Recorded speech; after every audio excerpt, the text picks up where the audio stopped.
In the bustling city of Esperanza, where glass towers stretched into the clouds and streets thrummed with the unceasing pulse of life, there stood a quiet park tucked away from the clamor.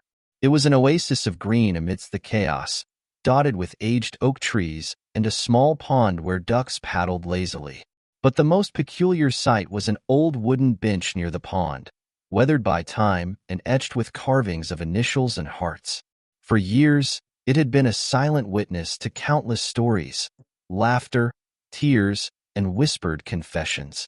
On one chilly autumn morning, a man named Ethan sat on the bench. His coat was threadbare, and his shoes had seen better days. Ethan's life had taken a downward spiral after a string of misfortunes, losing his job, his apartment, and the last remnants of his hope. He clutched a small, crumpled paper bag containing the remnants of a sandwich he had saved from the night before. As he stared at the ducks, their carefree movements mocked his despair. "Excuse me, sir. Are you all right?" A soft voice interrupted his thoughts. Ethan looked up to see a young girl, no older than 8, holding a balloon shaped like a heart. Her bright blue eyes sparkled with innocence, and her cheeks were flushed pink from the cold. I'm fine," Ethan replied, though his voice betrayed the truth. The girl tilted her head, unconvinced. "You look sad. Do you want my balloon?" "It always makes me happy." Ethan was taken aback. No one had offered him kindness in a long time, and here was a child, willing to part with something that brought her joy. He shook his head with a faint smile. "Thank you, but I can't take that. It's yours." "Okay," she said, smiling. "But you should know that even when it feels like no one cares, someone always does."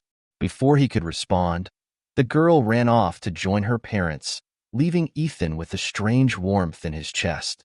He didn't know it then, but that brief encounter was the first ripple in a wave of kindness that would change many lives. Later that afternoon, Ethan wandered into a nearby shelter for warmth. The shelter, run by a woman named Clara, was a haven for those who had fallen on hard times. Clara had dedicated her life to helping others after losing her brother to homelessness years ago. Her kind, no-nonsense demeanor made her beloved by everyone who passed through the doors. Clara noticed Ethan the moment he walked in. He hesitated near the entrance, his pride battling with his need. "Come in, love. We've got soup on the stove," Clara called, her warm voice cutting through his reluctance. Ethan shuffled inside and sat at a long table with other patrons. As he sipped the hearty lentil soup, he couldn't remember the last time he'd had a hot meal. Clara sat across from him, her sharp eyes soft with concern. "First time here?" she asked. He nodded. "Thank you for the soup." I'm not used to asking for help." "It takes courage to ask," Clara said, patting his hand. "This place isn't just about food. It's about finding your feet again. Everyone here has a story, and everyone deserves a second chance." Her words resonated deeply with Ethan. Over the following weeks, he became a regular at the shelter. He began helping with small tasks, and in return, Clara offered him a part-time job cleaning the kitchen. It wasn't much, but it gave him purpose and a small income to save for a better future. Months later, on a particularly cold evening, Ethan was on his way home from the shelter when he noticed a young woman sitting on the same bench he had once occupied. She was hunched over, clutching her coat tightly, her face pale and tired. Something about her reminded him of his darkest days. Without hesitation, Ethan approached her. "Are you okay?" She looked up, startled. Her name was Mia, and she had recently fled an abusive relationship. With no family nearby and nowhere to go, she had been sleeping in the park for days. Ethan listened intently as she shared her story, offering her the understanding and compassion she so desperately needed. "Come with me," he said finally. "There's a shelter where you can stay." Ethan took her to Clara's shelter, where Mia was welcomed with open arms. Over time, she began to rebuild her life, much like Ethan had. She found work as a florist, her passion for arranging blooms bringing color back into her once gray world.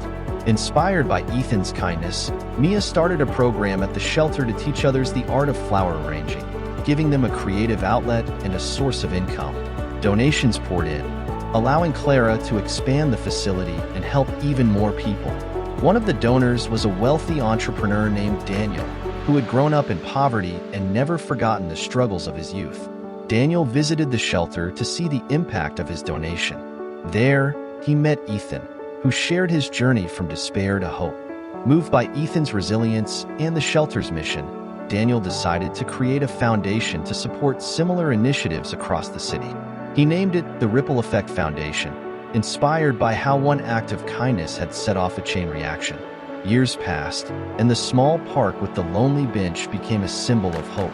A plaque was installed near the bench, reading, "In honor of the kindness that transforms lives." Ethan, now a counselor at the shelter, often brought newcomers to the bench to share his story and remind them that even in the darkest times, a spark of kindness could light the way. One day, as Ethan sat on the bench, an elderly woman approached him. She held a balloon shaped like a heart and smiled warmly. It was the same girl, now grown, who had once offered him her balloon on that fateful day. "I've been looking for you," she said, her voice trembling with emotion. "You told me someone always cares." You were right. Ethan's eyes filled with tears as he realized the profound truth. Kindness had come full circle, and in its endless ripple, it had created a world of compassion, one life at a time. As Ethan returned to the park one last time, he found the bench surrounded by flowers, balloons, and messages of gratitude. He sat down, reflecting on the journey that had begun with a simple act of kindness from a young girl. The world had changed, one ripple at a time, and Ethan knew that the legacy of compassion would endure for generations to come.